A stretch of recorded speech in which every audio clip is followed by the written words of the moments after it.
Hi everyone, my name is Allison, and along with my classmate and fellow intern Rosalie, we have put together a presentation for our community nutrition rotation at Beyond Hunger.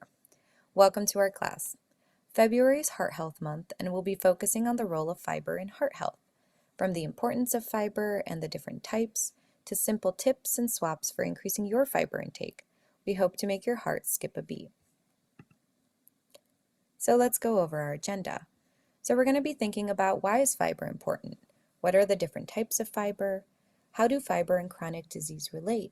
And what are some simple swaps that you can make? So before we discuss why fiber is important, let's go over what exactly fiber is. So fiber is a type of carbohydrate that our bodies cannot digest, so it passes freely through the body.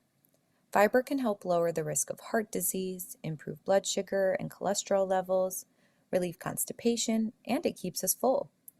Fiber has many health benefits, and Americans typically don't get enough in their everyday diets.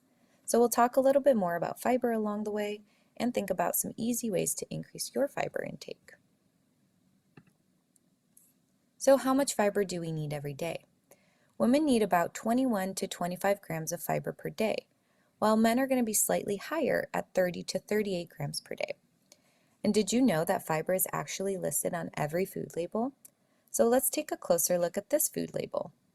So dietary fiber, as you can see, is part of that total carbohydrate category. And in this example, the dietary fiber is 7 grams per serving, so per those 2 cups. And it provides about 28% of our daily value for fiber. And just as a side note, a value over 20% is a good source of that nutrient. So now you may be thinking, what should I eat to reach those numbers, those daily recommended amounts of fiber?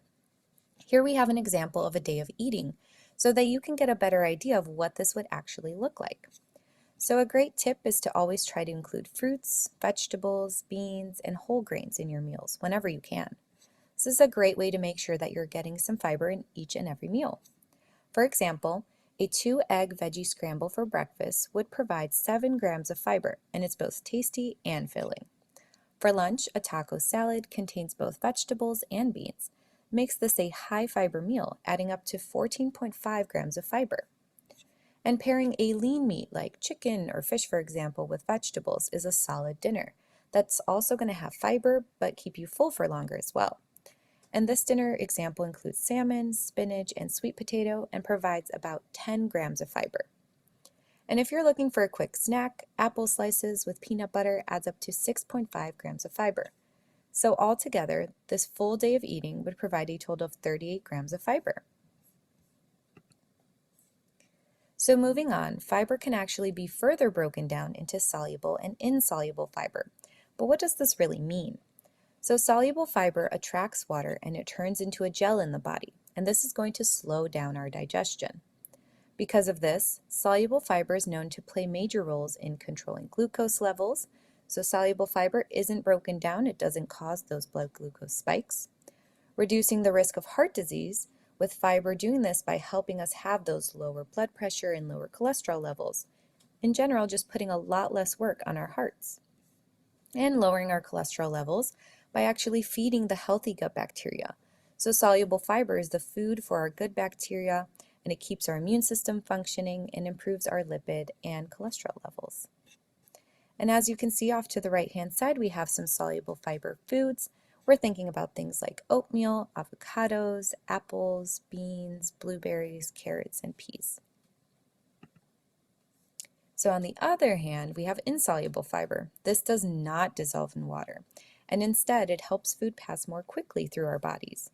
So because of this factor, insoluble fiber will play major roles in speeding digestion, preventing constipation, adding bulk to our stool, and lowering the risk of colon cancer.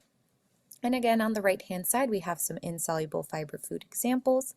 Here we see more leafy greens, cauliflower, potatoes, whole wheat products, beans, and nuts, and even fruit with the skin left on. So here are some top high fiber foods, breaking it down by fruits and veggies here. We see for fruits, avocados, raspberries, pears, apples, and oranges. And for vegetables, we're seeing a lot of green on that side, so green peas, collard greens, spinach, broccoli, potatoes, and sweet corn.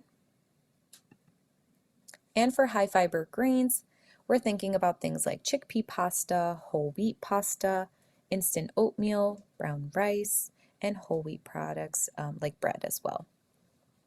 For nuts and seeds, we have split peas, lentils, black beans, chia seeds, and almonds. So it's important to note that increasing fiber too quickly can actually lead to side effects like cramping, bloating, and constipation. So to prevent this from happening, keep these key reminders in mind.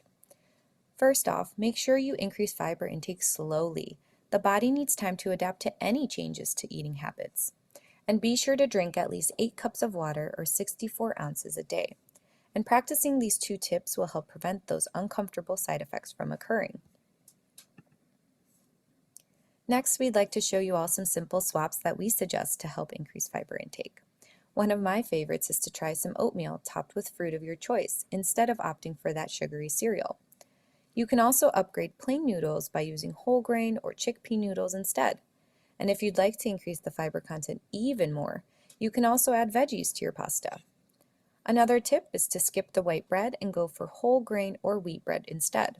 So this is a super simple yet very effective fiber swap. And last but not least, try baking fruit-based muffins with whole grain flour instead of making or purchasing cupcakes. These will be just as delicious, but much better for you. And so how does this relate to Beyond Hunger? So Beyond Hunger actually offers many fiber-rich foods that are good for your heart.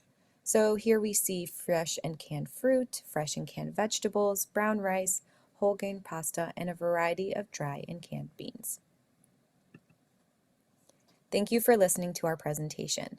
If you are interested in learning more about this topic, if you would like any recipes, ideas, or more tips about information for a variety of topics, visit our website listed, follow us on our social media, and reach out to Maria with any nutrition questions or concerns. Thank you.